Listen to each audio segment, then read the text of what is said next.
Welcome to Blossom Banter, a behind-the-scenes look at the race, traditions, and community that make Cherry Blossom the runner's rite of spring. I'm Sharon. I'm Jared.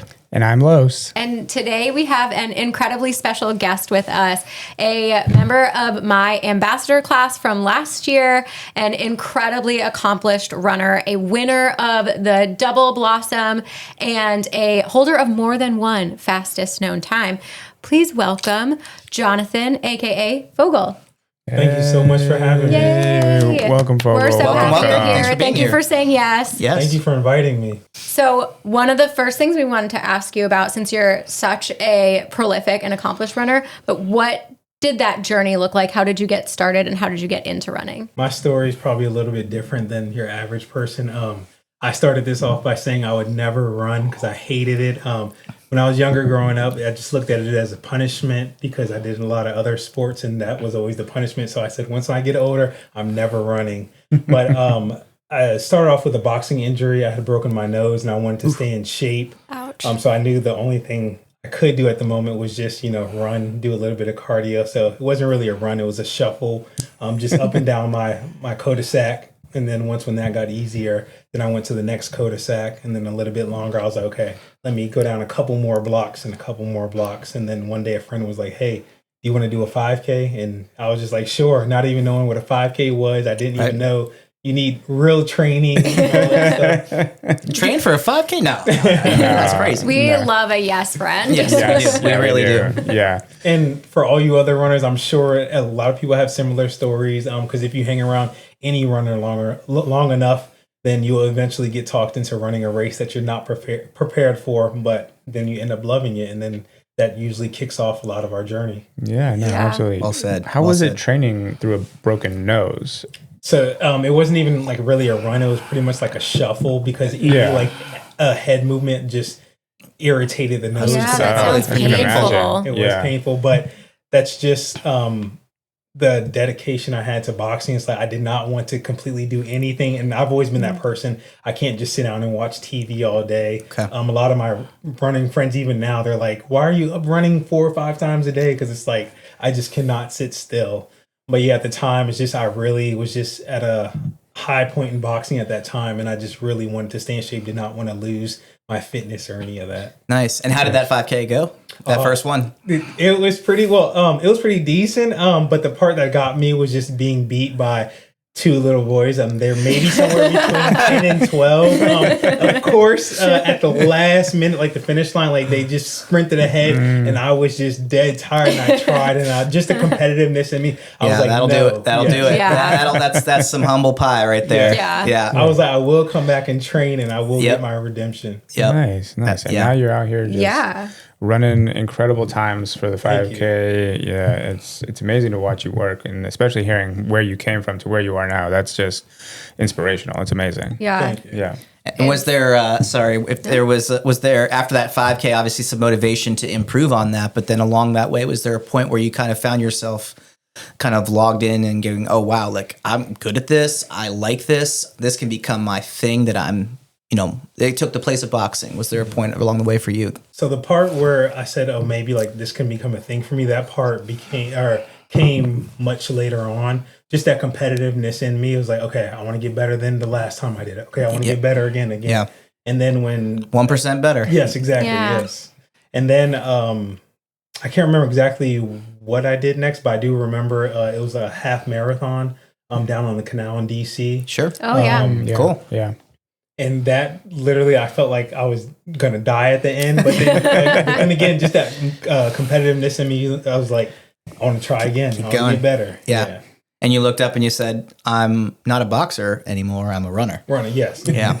Actually, I think around the time my boxing coach had passed away. And then so I kind of like stepped away from boxing. And I was like, well, I've ran a couple races. So let me just see what I can actually do with this. Let me actually learn about training and everything else that comes with running. I tell people nowadays, a lot of people nowadays getting into running, you guys have it so easy because back in, I think my first race, it was 2013.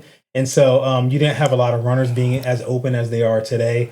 A lot of more people are recording everything on Strava and just talking about everything. Back 2013, maybe 2015, it kind of was like hard, especially because I didn't do track. Yeah. Or so I didn't have like that group of runners where I can, hey, can you help me with this? Like I literally had to do trial and error on myself like a million times. Wow. All the more remarkable to go those learning curves on your own. I mean, I've only gotten through some of mine because of my accountability group, my friends. 100%, That's amazing. Yeah. And that's why like I'm in a position now where I can use what I've learned on me and try to inspire and guide others to, kind of do the same. Like your journey doesn't have to look like 20 other of your friends or anyone else out there. And so that's like my biggest thing. Cause I know a lot of times people, they like to fall into that, the loophole of social media. Oh, I have to dress this way. I have to train this way. And it's like, no, shape, size, age, and everything doesn't matter nowadays. Wow. Sure. And you are one of those runners who shares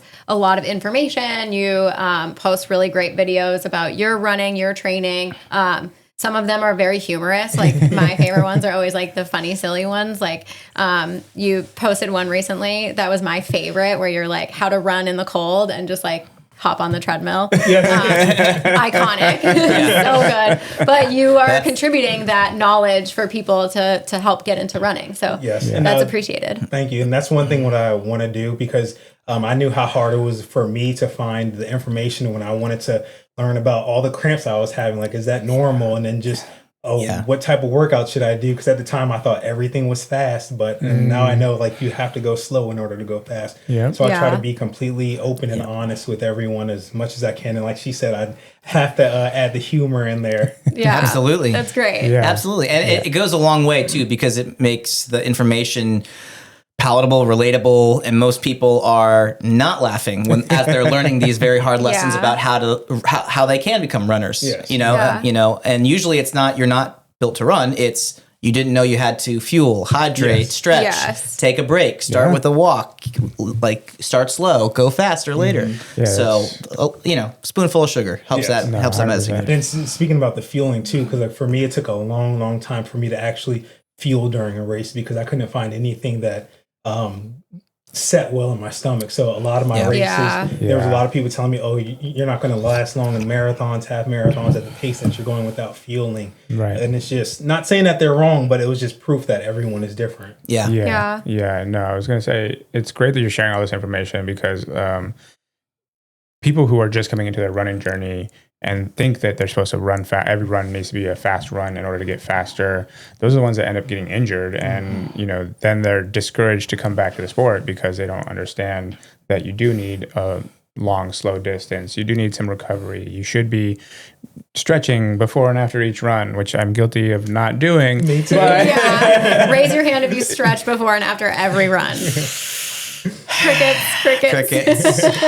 See, what happened was... Can you install cricket sounds there? I could probably. I could do that. Thank you. I would love that. Cricket sounds. But it like makes it so that people who are experiencing those things for the first time learn what is normal, what is maybe something that is something they need to work on. I know the fueling thing for me too, everyone is so different. For me, what works for me maybe doesn't work for someone else. I had a lot of people like telling me you have to have like this kind of this brand of gel, and it would make my stomach hurt. And I was like, this doesn't work for me. And it takes trial and error, but everyone's different. And and that's one thing I have to tell people all the time. Like, even if you have to try 20, 30, 40 times, just keep going and just find what works for you. I love that message. Now, so I love the focus you have as you're on your socials, in your life, on if I've gone this journey, you can too. Here's some practical tips that I've learned that let me shorten the learning curve for you. The other thing I love is that you do out of the box things that not everyone would think to do once they become runners.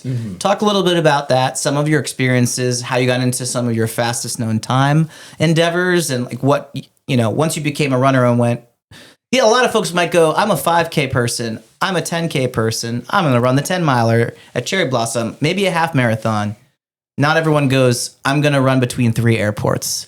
So tell us once you got your runner in you, how you went to that, and tell us a little bit about that. So, growing up as a child, I was a little bit different, I guess you can say. So a lot of people always told me, oh, you can't do this, you can't do that. And then for me, I was like, well, have you done it? And they're like, no. So I'm like, how can you tell me what I can and can't do? I love that. Yeah. So I would do a lot of things just to see like if I actually could do it or not. Okay. And then so with being a runner, after doing a half marathon, wanting to finally jump into the marathon, even though I was really scared of it, I jumped into it, and then I was like, okay, that hurt a lot, but I got it done. It's like, what else can I do? And then so, and that's also pretty much part of that competitiveness in me as well too. But I've always been the type of person just to see how much I can accomplish and how far I can go. Kind of like hitting the wall during a marathon. It's like, okay, like, do I stop or do I keep going? And of course, like, you want to keep going to that finish line. So that's kind of like my mindset. It's like, yes, this hurts, but what happens if we go just a little bit more? Wow, I love that. Yeah, it's like approaching with curiosity and also like a thirst for a challenge, which is really cool. Yeah, that's fantastic. And then so just wanting to challenge myself, I think at the time I had ran maybe 2 marathons within maybe 4 or 5 months. And a lot of people, they were telling me like most people spread it out further or usually just do like 1 marathon a year, especially like just starting out. So what I'm hearing is someone said, don't do that. And you said, don't tell me what to do. Yeah. Okay. Got it. Or maybe more so it's like, okay, 2 is your max. Like, okay, just wait till next year. And then something in the back of my mind was like, well, I did 2, so let's just see what happens if I can do 3. In which that's kind of like falls into my motto is fail your way to success. Of course, not just failing on purpose, but just going out there trying. And of course, you won't get it done the first time, maybe even the second time, but just keep going until you become successful. Fail your way to success. I love that. I like that. Amazing. I like that a lot. Yeah. Nice. I want that on a tattoo. Yeah. For our next podcast, we'll get tattoos of our favorite models from Fogell. But it's hard saying that because I have kids, and so of course, like when the child fails on the test, like, well, you said fail. So it's like no. Got you, Dad. Got you right there. Like no, you have to actually try 100%. Yes, your tattoo needs a caveat, like an asterisk next to it. Yeah, like but not on school exams. Not on spelling tests. And then how did you fail into pick one of your fastest known times? Because those are kind of out of the box races or routes. How did you fail into, one of those? Tell us a little bit about that. So I did my first biggest FKT, I would say, was running from Dulles Airport to Reagan Airport. Wow. And that was during the pandemic because I was signed up for the Marine Corps Marathon, I think 50K at the time. So I needed to run a 50K. So I found that distance. And I was like, because I was not going to run loops and loops somewhere. So I was like, I need point A to point B. Absolutely. Yeah. So I did that. I can't remember how I found out about the FKTs, but I was like, okay, if I run that and beat this certain time, then I can set the FKT. And sure enough, I did. And then that, of course, back of my mind, I was like, let's go a step further. Because on the FKT page, you can see others who's done it, and then you can look up other routes too and see if anyone else has that route, or you can create a route yourself. Sure. So I was like, 3 people did, maybe at the time 3 or 4 people did the Dulles to Reagan. And I was like, well, BWI is a major airport here in the DMV area. I was like, so why not challenge myself to do all 3? And at the time, I'd never ran past a 50K, and I think the total distance was a little bit more than 60 miles. Wow. So 100K. Yes. And it was double your longest run. Yes. Wow. And it was not planned, but that. And you did it the triangle, like you started at 1, went to the second one, went to the third, and finished back where you started? No. So I started in Dulles. Finished at BWI? Yes. Okay, gotcha. Pick me up. So 2 sides of the triangle. Yes. Yeah. 3 airports, 2 sides. Amazing. And it ended up being the hottest day of the year too. And that part was not planned. Bro. What? In the summertime. Bro. Yes, because I love the heat. You sweat 25 pounds of salt and sweat and water that day? Wow. We are kindred in that we prefer to be warm than the freezing cold running. I prefer the cold. No. I know you guys. Give me the cold. How y'all do? Layers. Yeah. Layers. Yeah. I try. Amazing. No. Wow. As long as I can put some gloves on, keep my hands warm, I'm happy in the cold. Yeah. So we love that for you. For the folks that are not familiar with FKTs or fastest known times, there's an entire community of people that are tracking unofficial races. Yes. So they're not your average road marathon or half marathon or 5K, but all these kind of neat unique routes around not just the DC area, but all over the world. There's a whole fastest known time or FKT community and page that officially confirms them, almost like an unofficial, but a very official Guinness Book of Records for fastest person to run point to point or point to point to point in the case of the airports. Tell us about, what are we talking about for our listeners distance wise for both of those races? Tell us the distance and the time you got. Roughly, if you can remember. So the Dulles to Reagan one, when I got to Reagan Airport, I had to run loops around the circle just to hit my 50K mark. Okay. So it was a 50K or 31-ish miles, give or take? Yes. I think when I got there, maybe it's like 27, 28 miles or so. Got it. Yeah, I was running around. And that's like Washington and Old Dominion Trail for a good stretch of it through Virginia? I love that you know that. Yeah. Yes, because I would not have remembered. WO&D to 4 Mile Run to Reagan Airport. Yeah, 4 Mile Run, Mount Vernon Trail. It's possible I might have run most of it, not all of it. I'm not Fogell. Anyway, that's amazing. Okay, and so how long did that take you once you hit your 50K? I would say maybe just under 4 hours, I'm going to say. Wow. 31 miles in under 4 hours. That's wild. Yeah. That's incredible. That's on amazing. A hot day too. Yes. Yeah. Nice. And then the point to point with the 3 airports. And you said about 100K or 60-ish miles. Yes. How about that one? I can't remember off the top of my head, but I want to say maybe somewhere between 6 to 8 hours. I can't remember. Wow. And it's funny because I'm halfway through, like my family, because they were driving not alongside me, but they would meet me every couple miles, and they were like, "I think you should stop." Like you're that was your crew. Your family was your crew. And they're telling you what was is horrible. I love their just no filter. Dad. Put us on your day of your FKT. What does your aid station look like? You're on the side of the road, especially between Reagan and BWI, right? Because they don't have a W and OD for a lot of that, right? You're probably on on sidewalks and and there's a lot of portions where there is no sidewalk, so you're kind of like running on the inside of the white line. So you have to you're on the side of a road. Yeah. So would it just be like in one of those cases, your family would pull up in the car like in front of you and be like, "What do you need? Water? Banana, snack, gel." At times, yes, but then other times, and they would pull into the parking lot closest to the street to where I could actually stop and sit down for a little bit and stretch and taking fuel.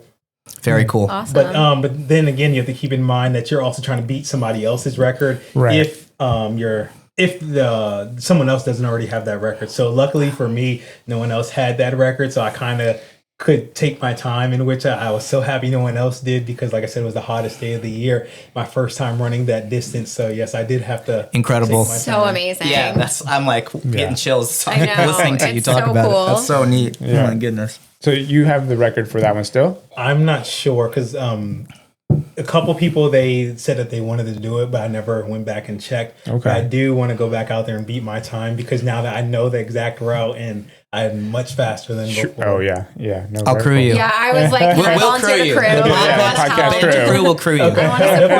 Call us. Actually, here's a promise from the Blossom Banter crew. If you do this again, we'll do a live episode of you trying to beat your own time. Okay. We'll crew you and record it.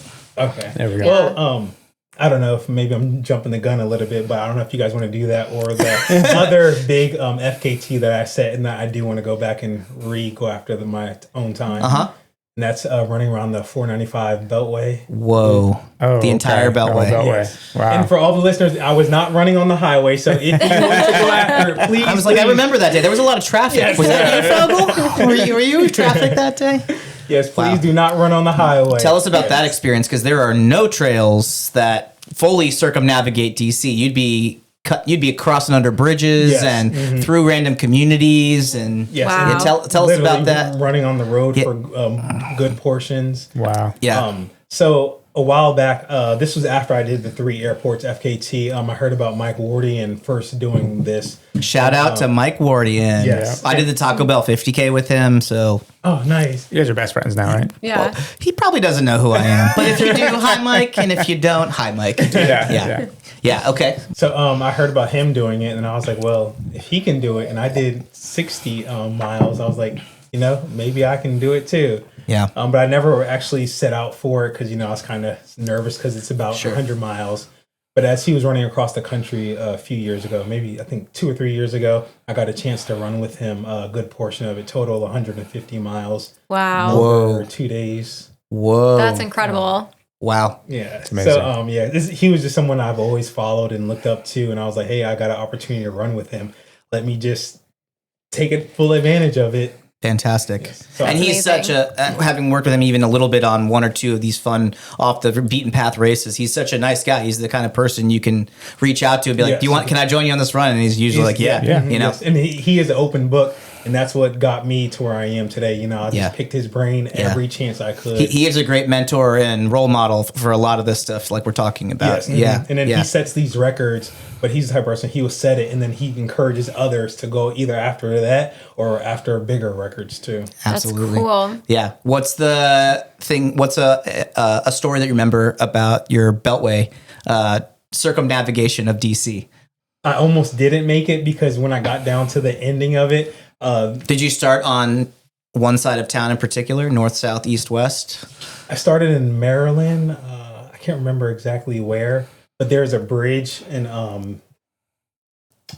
is it the American Legion Bridge, I think? Yeah, that would be like Bethesda, Potomac. Yes. Okay. Yeah, that's and like northwest DC nearby. Yeah. Yes. Mm-hmm.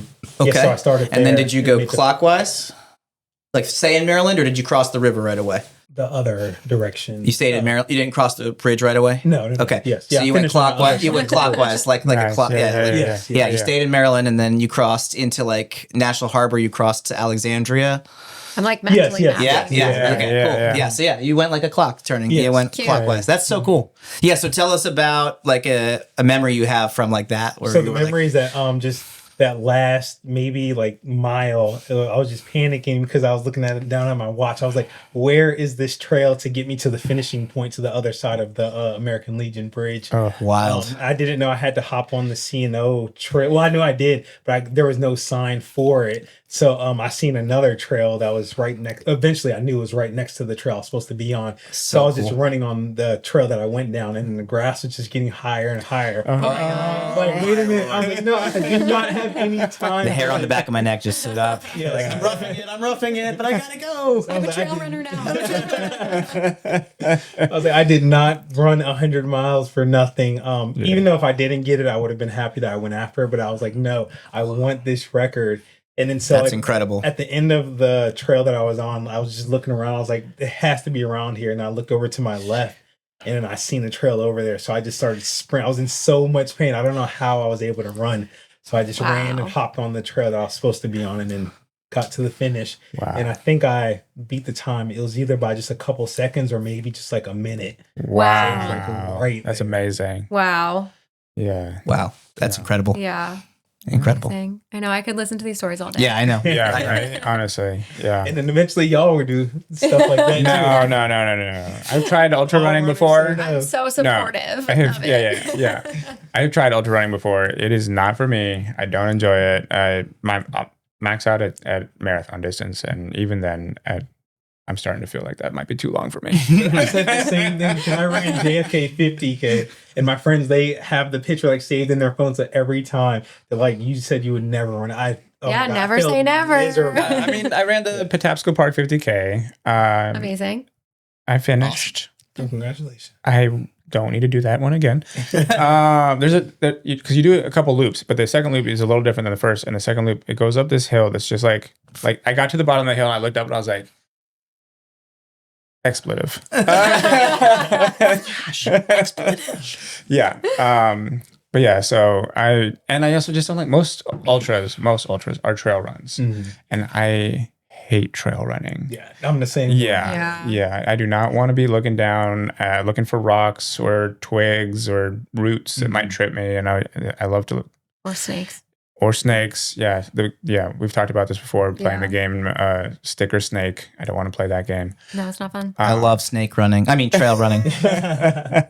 Yeah. Every time I pick my eyes up from the ground, I always trip. Yeah, exactly. It's like you're just staring down, then you can kind of get dizzy, and then you miss everything else. So Right, I prefer the roads. Yeah, I would like to go out into nature and enjoy nature at a nice leisurely pace, so I can look up at the trees and the on a nice birds. paved bike path. Or a snake path. I like my nature in small doses. Exactly. Yeah. Different strokes, different folks. Yeah. The nature that I enjoy is this tree right behind me. I enjoy Stumpy. Stumpy. And Stumpy. Yes, we could not forget Stumpy. Yeah. That was not planned. That's my kind of nature.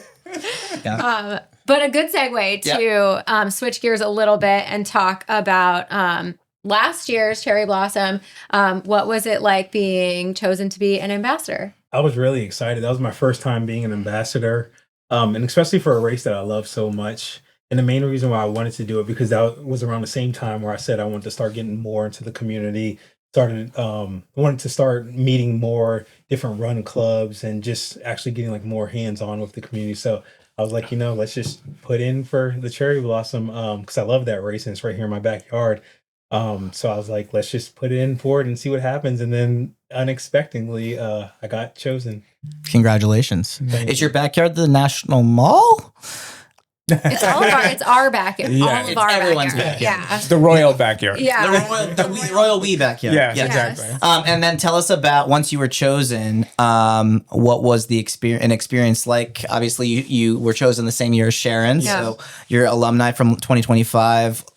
What was it like being an ambassador? And did you have a core experience that you kind of really look back on fondly?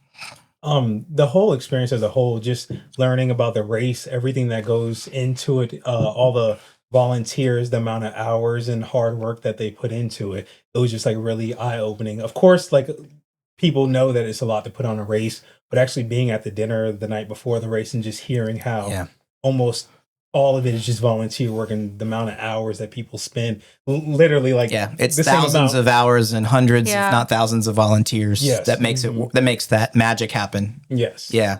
And for a lot of people out there, if you're thinking about signing up for the race, you should come and see why people love putting in those hours, love volunteering for this race. It is a huge, iconic race. Shout out volunteers. Thank you for all you do. Yes. We can't do it without you every year. And it's so fun. And I feel like we volunteer one year and then we just keep coming back because it's so great. That's how I got here. Yeah. I was like some random t-shirt guy. And then they were like, can you come back and do 2 more things? And I was like, yeah, now here we are. Yeah. And then just the people that you meet along the way too is just amazing. Like I've met and have more stronger friendships through the running community, whether it's Cherry Blossom and the people I met along the way versus like people who I grew up with. It's just amazing. Yeah. And again, like what I said in the beginning, it doesn't really matter your race or what your political beliefs are. It's like when you're in the running community, it's just like we're all together, we're all one. And that's what I love about it. I love that. Yeah. I love that. So Ambassador year was awesome. Are you running any Cherry Blossom race this year? And kind of what does that mean to you?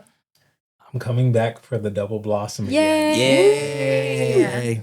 I fell in love with it the first time and I came back last year. Didn't do as good as I wanted to. Had a couple health issues right around mile 8-9, so I want to redeem myself this year. Okay. And you did win the whole Double Blossom in 2024? Yes, I did. Yes. Okay. Yes. So hopefully I can awesome. redeem that. Amazing. Congratulations. That's quite an incredible Yes, that's feat. amazing. Yeah.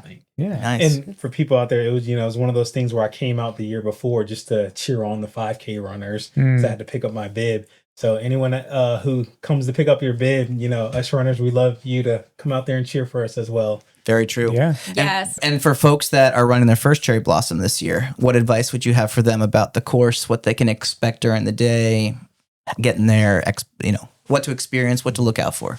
So the weather can be iffy. That's one of the things that I hate about the race and, and other people too. So just make sure you're checking the weather, but the course, it is a pretty fast course. So it doesn't matter, if you're fast or if you consider yourself a slower runner, you can go out there and definitely have a great day, a great PR. And there's somebody for everybody. So meaning that you won't be alone out there. You will pretty much always have a group of runners with you. So that definitely helps too. Oh yeah. Yeah. Great point. Yeah. Very true. It's so fun. I think great day. The energy of the course also, because it's nice and flat, so that makes it fast, but also the energy that you get from people cheering and also other runners too. Other runners. Yeah. There's always people around you and everyone's just having a good time, even if it's windy or cold or raining, which it's been those things. But I think last year we had kind of a misty day on the 5K, but then the 10 miler was like gorgeous. Perfect day. Yeah. So you never know what the weather has in store. Yeah. But there's joy abounding no matter what. People find a way to find the joy in each other. Yeah.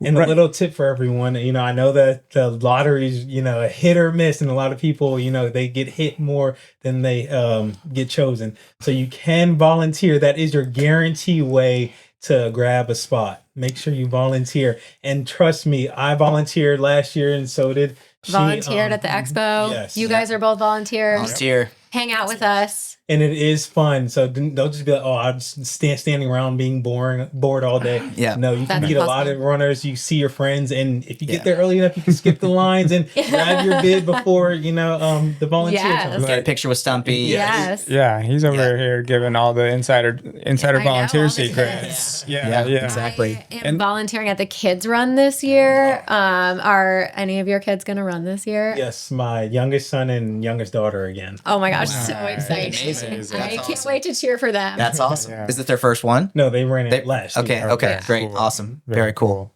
Nice. Wonderful. Exciting. Where can people follow you to watch all your training and all the cool and amazing tips that you're giving out to people? So I'm definitely on Strava under Fogell M, and Facebook Fogell McLoving, and Instagram Fogell McLoving as well. And same thing with TikTok Fogell M. Yeah.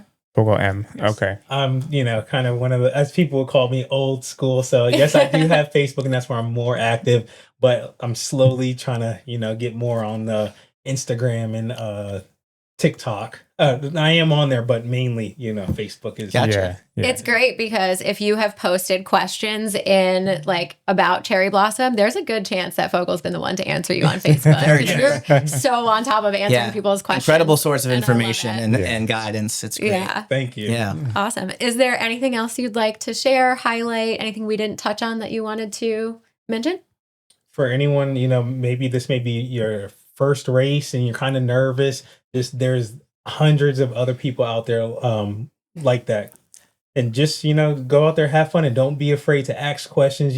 Talk to the runner next to you, ask them what their pace is, and maybe, y'all may end up running the whole race together, and then boom, you end up with a new friend. And what's your mantra? Fail your way to success. Fail your way to success. Fail your way to success. Yeah. Wonderful. Thank you so much for coming and sharing your afternoon with us and all of your knowledge. And we really appreciate it. You rock. Thank you, Fogell. Thank you. Thank you all for listening, and we appreciate it. We would love it if you would subscribe. You can find us anywhere you get your podcasts. That's Spotify, Apple Podcasts, Amazon Music, and watch us all on YouTube. We would love it if you'd share it with a friend. It really helps us out, so we appreciate you. Thanks for listening. We'll catch you next time. All right. Bye, y'all. Bye.